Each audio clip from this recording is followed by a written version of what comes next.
অন্য এটা কাহিনী লৈ আহিছোঁ। কাহিনীটো শুনি আপোনালোকৰ ভাল লাগিব। আৰু এই কাহিনীটো কোনো মানুহৰ ঘৰত যেতিয়া অপায় অমংগলে দেখা দিয়ে বা ঘৰখনত টান নৰীয়া পৰি থাকিলে সেই মানুহৰ ঘৰত তেতিয়া এই গা গজেন্দ্ৰ উপাখ্যান পঢ়ুৱায়। গা গজেন্দ্ৰ উপাখ্যান পঢ়ালে কি হয় আৰু গা গজেন্দ্ৰনো কোন, এই বিষয়ে আমি জানো আহক। মোৰ ভিডিঅ'টো ভাল লাগিলে লাইক কৰিব, শ্বেয়াৰ কৰিব আৰু মোৰ চেনেলটো ছাবস্ক্ৰাইব কৰিব। এতিয়া মূল কাহিনীটোলৈ আমি আহোঁ যে দাবী দেশৰ এজন ৰজা আছিল। তেওঁৰ নাম আছিল ইন্দ্ৰদ্যুম্ন ৰজা। তেওঁ ৰাজ্য এৰি মলয় পৰ্বতত আশ্ৰম পাতি ঈশ্বৰৰ উপাসনা কৰিছিল। বহুদিন উপাসনা কৰি থাকোঁতে এদিন হঠাতে সেইফালে এজন ঋষি গৈছিল। তেওঁ গৈ ইন্দ্ৰদ্যুম্ন ৰজাৰ আশ্ৰম পালে। পাই তেওঁক ঋষিয়ে মাত লগালে। ঋষিয়ে নাজানে সেইজন এজন ৰজা বুলি। তাৰপিছত ঋষিয়ে কেইবাবাৰো মাতিলে, কিন্তু ৰজাৰ পৰা কোনো সঁহাৰি নাপালে। তেতিয়া ঋষিৰ খং উঠিল আৰু ঋষিয়ে ক'লে, ইমান মাতিলোঁ এবাৰো মাত নিদিলি। তই গজেন্দ্ৰ, গতিকে গজেন্দ্ৰৰ দৰে বহি আছ, গতিকে তই গজেন্দ্ৰ হৈ থাক। এই বুলি ঋষি কমণ্ডলুৰ পানী জাৰি ৰজাৰ গাত ছটিয়াই দিলে। তই আজিৰ পৰা গজেন্দ্ৰ হৈ থাক। সেই বুলি কৈ ঋষি গুচি গ'ল। সেই ঋষিজন আছিলে কোন? অগস্ত্যী ঋষি। কিছুদিনৰ পিছত ৰজাৰ মৃত্যু হ'ল। পিছৰ জন্মত ৰজা গজেন্দ্ৰ হৈ জন্ম পালে। সেই মলয় পৰ্বততে অন্য হয়হস্তীবোৰৰ বিচৰণস্থলী আছিলে। গজেন্দ্ৰ ডাঙৰ হ'ল। তেওঁ পৰিয়াল গোটাই ল'লে। তাতে বহুকাল বছৰ বাঁহ বেত গছ গছনি খাই সেই পৰ্বততে বাস কৰিছিল। এদিন পৰিয়ালক লগত লৈ ঘূৰি ফুৰোঁতে পানী পিয়াহ লাগিল।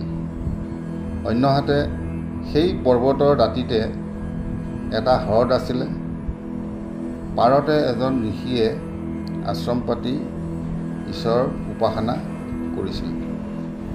এদিন পুৱা তেওঁ গা ধুবলৈ গৈছিলে।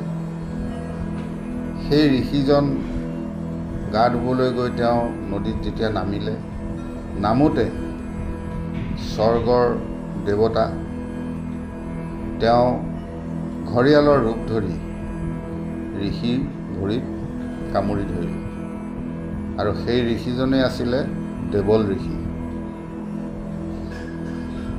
তাৰপিছত তেওঁ যেতিয়া ধ্যান কৰি গম পালে যে এওঁ আচলতে ঘঁৰিয়াল নহয়, এওঁ স্বৰ্গৰ দেৱতা, হুহু গন্ধৰ্ব, ঘঁৰিয়ালৰ ভেক ধৰি ঋষিৰ ভৰিত কামুৰি ধৰিছে। তেতিয়া ঋষিয়ে তাক কমণ্ডলুৰ পানী ছটিয়াই এক শাপ দিলে যে তই আজিৰ পৰা এই জলতে থাক, ঘঁৰিয়াল হৈ পেলাই থাক। তাৰপিছতে যেতিয়া ঋষিৰ শাপ দিলে, তেতিয়া হুহুৱে ওলাই আহি ঋষিৰ ভৰিত ধৰিলে যে প্ৰভু, মোৰ ভুল হ'ল, গতিকে মোক ক্ষমা কৰক, আপোনাৰ শাপটো উঠাই লওক। তেতিয়া দেৱল ঋষিয়ে ক'লে যে ঋষিৰ শাপ এবাৰ দিয়াৰ পিছত আৰু তাক ঘূৰাই ল'ব নোৱাৰি, গতিকে তই এই জলতে থাক, তোক ভগৱান কৃষ্ণই আহি উদ্ধাৰ কৰিব। সেই বুলি হুহু গন্ধৰ্ব ঘঁৰিয়াল হৈ পেলাই সেই জলতে পৰি থাকিলে।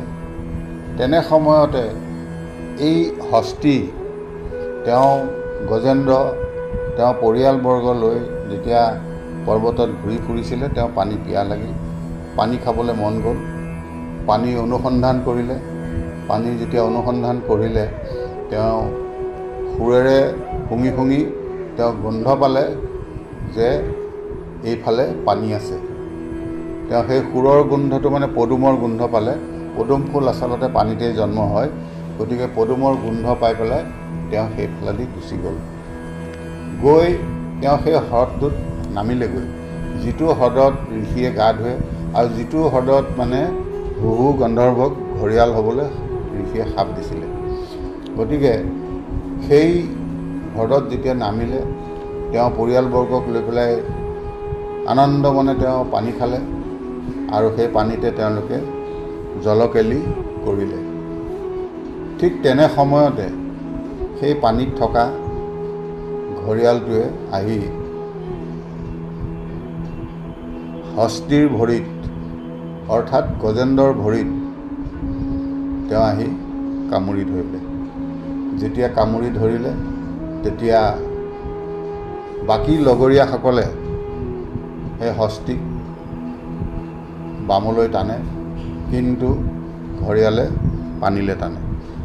এনেকেই বহুদিন যুদ্ধ বাগৰ কৰিও সেই গজেন্দ্ৰক পৰিয়ালবৰ্গই কিন্তু উদ্ধাৰ কৰিব নোৱাৰিলে। যেতিয়া নোৱাৰিলে তেতিয়া লাহে লাহে গজেন্দ্ৰৰ বল কমি গ'ল, কিয়নো বহুদিন তেওঁ খাবলৈ পোৱা নাই। গতিকে খাবলৈ নোপোৱাৰ কাৰণে তেওঁ বল শক্তি নোহোৱা হৈছে আৰু ইফালে ঘৰিয়ালৰ বল শক্তি বাঢ়ি গৈছে। কেলে যে সেই গজেন্দ্ৰৰ ভৰিত কামুৰি ধৰি সেই হাতীৰ গজেন্দ্ৰৰ তেওঁৰ যি তেজ আছে এই তেজবিলাক ঘৰিয়ালে খাইছে। সেইকাৰণে ঘৰিয়ালৰ বল বাঢ়িছে আৰু গজেন্দ্ৰৰ বল কমিছে। ঘৰিয়ালে টানে দলৈ আৰু গজেন্দ্ৰই টানে ওপৰলৈ। ঠিক এই টানা আজোৰা কৰি থাকোঁতে থাকোঁতে থাকোঁতে অৱশেষত ঘৰিয়ালে গজেন্দ্ৰক অতি দলৈ টানি লৈ গুচি গ'ল। যেতিয়া টানি লৈ গ'ল তেতিয়া গজেন্দ্ৰ নিৰুপায় হ'ল। কি কৰিব? পৰিয়ালবৰ্গই কোনেও উদ্ধাৰ কৰিব নোৱাৰিলে। তেওঁৰ এতিয়া মৃত্যুৰ সময় আহিল। তেতিয়া তেওঁ মনলৈ কিছু জ্ঞান আহিলে। কি জ্ঞান আহিলে? যে তেওঁ আগৰ জন্মত ৰজা আছিলে আৰু ঈশ্বৰক উপাসনা কৰিছিলে।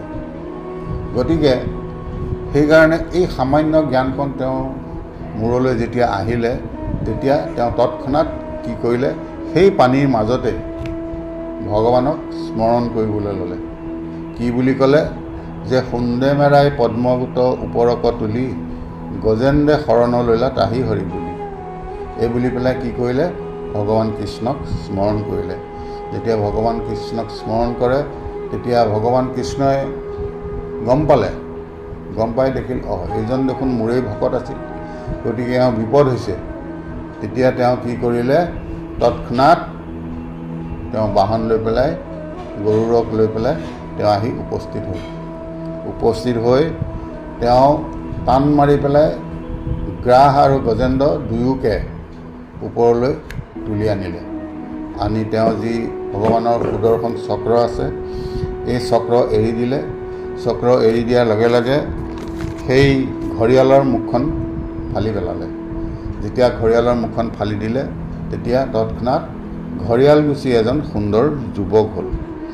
গতিকে সেই যুৱকজন তেওঁ স্বৰ্গৰ দেৱতা আছিল। গতিকে ভগৱানক চৰণত সেৱা কৰি তেওঁ স্বৰ্গলৈ গুচি গ'ল। আৰু এই হস্তীও তৎক্ষণাত কি হ'ল? তেওঁ হস্তি গুচি এজন পাৰিষদ হ'ল। চাৰিখন হাত হ'ল। হাত হৈ পেলাই তেওঁ ভগৱানৰ লগত বৈকুণ্ঠলৈ গুচি গ'ল। ভগৱানে লৈ গুচি গ'ল। কাৰণ কিয়? তেওঁ আগৰ জন্মত বহুত ভগৱানক উপাসনা কৰিছিলে, কৃষ্ণক উপাসনা কৰিছিলে। সেই গতিকে কৃষ্ণৰ ভকত হয়। গতিকে তেওঁক বৈকুণ্ঠলৈ লৈ গুচি গ'ল।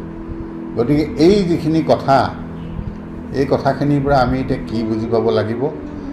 যে আজি আমি সকলোৱে পৰিয়ালবৰ্গ লৈ আছোঁ, কিন্তু মৃত্যুৰ বেলা আমাক কোনেও ৰাখিব নোৱাৰিব। একমাত্ৰ ভগৱানেহে ৰাখিব লাগিব। সেই গতিকে এই আমাৰ জীৱিত কালতে আমি ভগৱানক উপাসনা কৰিব লাগিব ভগৱানৰ নাম ল'ব লাগিব আৰু ভগৱানক আমি আপোন কৰিবলৈ যত্ন কৰিব লাগিব। গতিকে এইখিনি কৰাৰ কাৰণে আমি সকলোৱে সচেতন হ'ব লাগিব, কাৰণ আমি আহিছোঁ অকলে আৰু যাবও লাগিব অকলে, কিন্তু আমাৰ সহায় হ'ব কেৱল ভগৱানে আমাক পৃথিৱীলৈ পঠাইছে। সেই গতিকে আমি আকৌ ভগৱানৰ ওচৰলৈ যাব লাগিব। গতিকে আপোনালোকৰ ওচৰলৈ এই চমু কথাখিনি আগবঢ়াইছোঁ। এই কথাখিনি আমাৰ গৃহস্থী ঘৰবিলাকত আমাৰ কিবা যদি আপদ বিপদ হয়, তেতিয়াহ'লে তৎক্ষণাত কেইজনমান ভকত মাতি আনি পেলাই কি কৰে, গা গজেন্দ্ৰ পাঠ কৰায়। অৰ্থাৎ গজেন্দ্ৰ আৰু গ্ৰাহ যেনেকৈ মুক্ত হ'ল ভগৱানৰ নাম লোৱাৰ কাৰণে, ভগৱানক উপাসনা কৰাৰ কাৰণে তেওঁলোক যেনেকৈ মুক্ত হ'ল, ঠিক আমাৰো গৃহস্থী ঘৰবিলাকতো আমি গা গজেন্দ্ৰ যেতিয়া পাঠ কৰিম, তেতিয়া ভগৱান তৎক্ষণাত আহি আমাৰ যিবিলাক আপদ বিপদ থাকে সেই সকলোবিলাক তেওঁ মষিমুখ কৰে। সেই গতিকে আমি সকলোৱে ভগৱানৰ উপাস্য দেৱতা, আমি ভগৱানক উপাসনা কৰিব লাগিব। গতিকে তেতিয়াহে আমাৰ পৰিত্ৰাণ হ'ব। ধন্যবাদ সকলোলৈকে।